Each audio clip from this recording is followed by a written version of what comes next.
Olá, eu sou a Thelma e estamos de volta ao Projeto Clássicos. E como é o último domingo do mês, a gente encerra a leitura da Hora da Estrela de Clarice Lispector. Mas antes, queria convidá-los a se inscreverem aqui no canal e curtirem esse vídeo.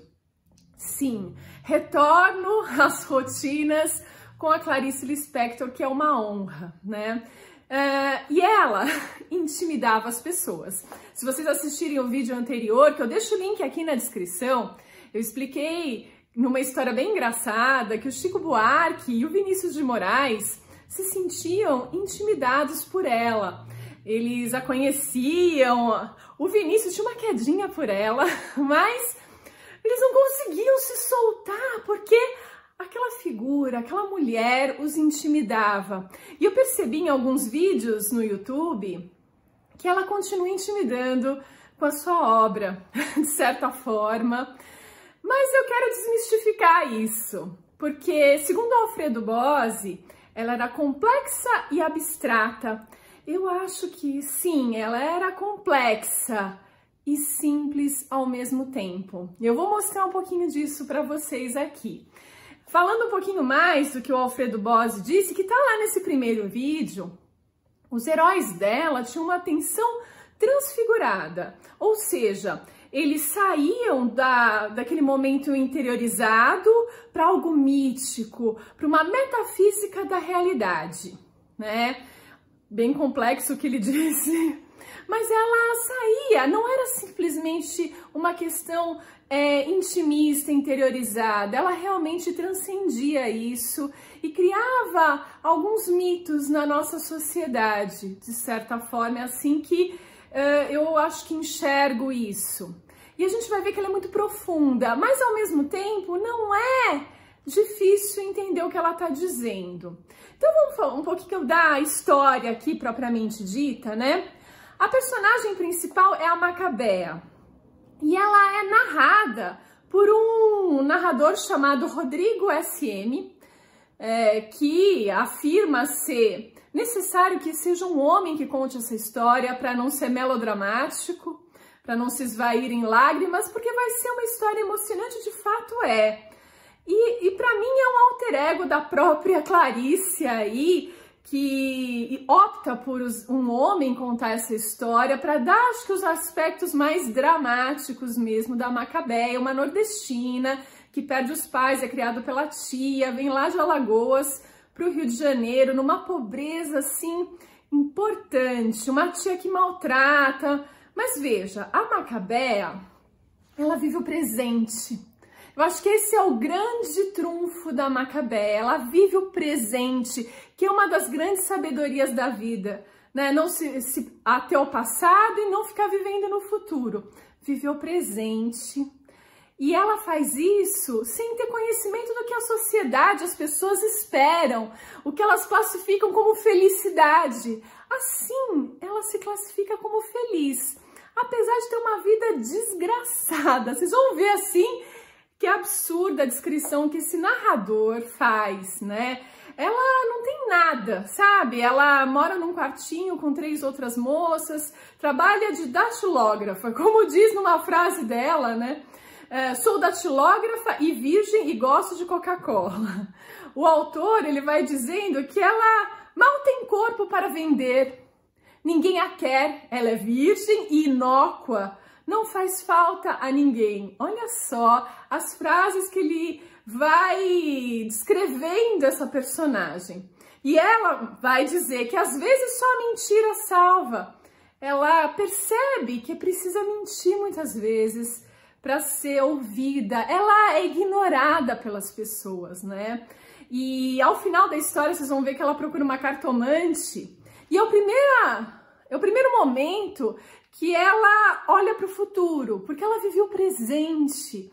E ela tinha essa dádiva na miséria dela, de não entender o que estava acontecendo. Ela entendia muito pouco da vida, né? Ou dessas expectativas que se tem em relação à vida.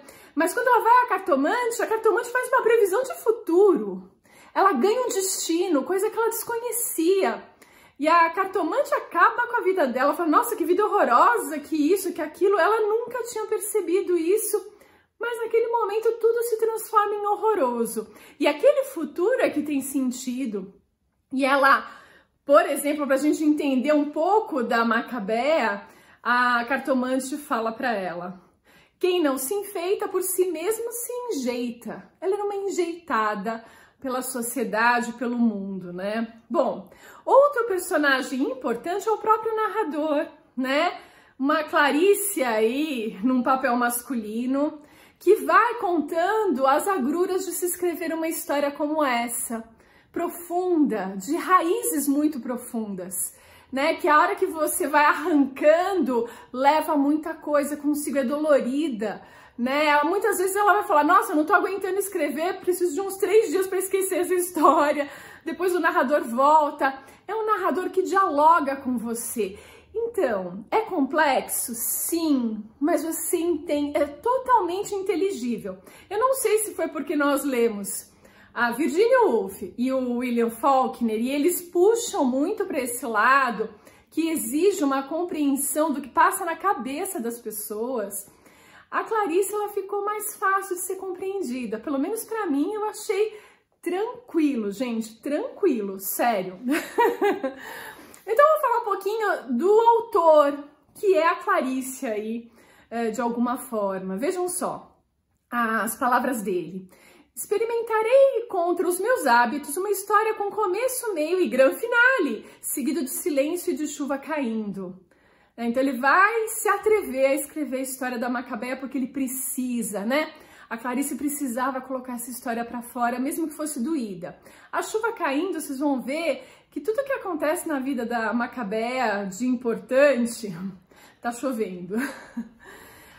Um pouquinho mais do narrador, né? Quanto a mim, autor de uma vida, me dou mal com a repetição, a rotina me afasta de minhas possíveis novidades. Olha que filosófico, ela é muito filosófica nessa voz narrativa, né? Veja, a rotina me afasta de minhas possíveis novidades. Olha que interessante. Todos nós somos um, e quem não tem pobreza de dinheiro tem pobreza de espírito. Todos nós somos um. Olha quantos conceitos interessantes vai pingando página a página na nossa leitura, né? Quem vive sabe, mesmo sem saber que sabe, que essa sabedoria da vida, que a Macabea, na simplicidade dela, tinha, vivendo agora, né? O meio de obter é não procurar. O meio de ter é o de não pedir e somente acreditar que o silêncio que eu creio em mim é a resposta a meu mistério.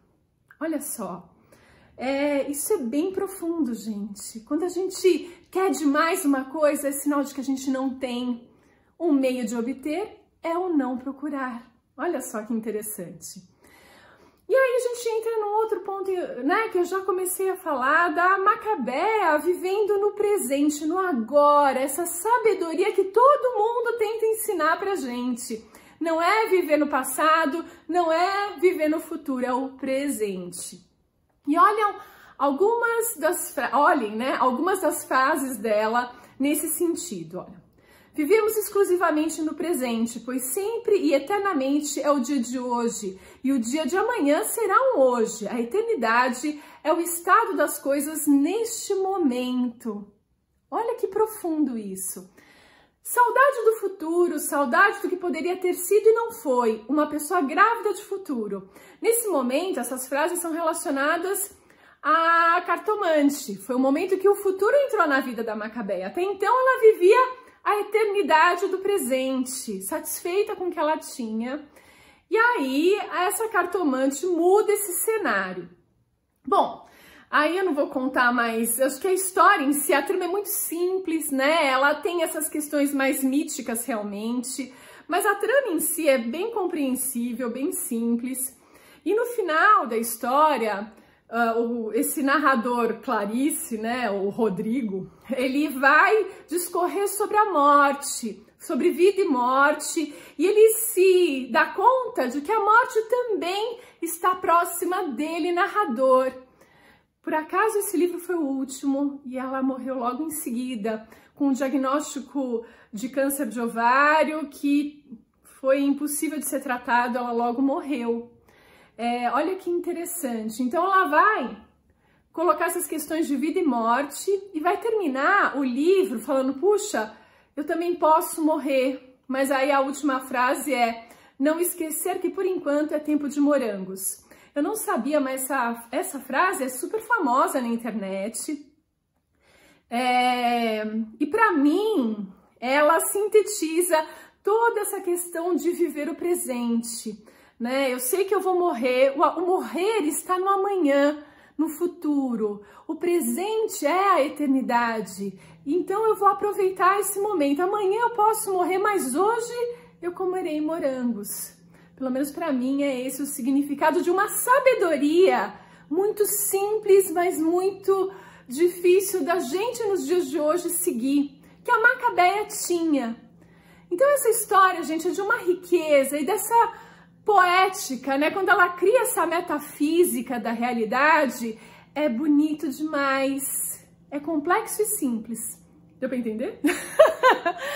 Então, eu achei super legal, é um livro curtinho, não dei spoilers aqui, dei só a minha opinião sobre uma história que eu achei tocante o tempo todo, né? Essa heroína nordestina, né? Contada por esse autor também herói, que vai contando as fraquezas do escritor, o sofrimento dele ao colocar no papel um pouco dessa história. É isso, eu fico por aqui. Por favor, deixem seus comentários se vocês entenderam de uma outra forma, né? Eu percebi que essa questão dos morangos é bem importante e tem explicações super complexas, super rebuscadas, mas eu queria saber de vocês. Então é isso, eu fico por aqui e a gente se vê no próximo vídeo.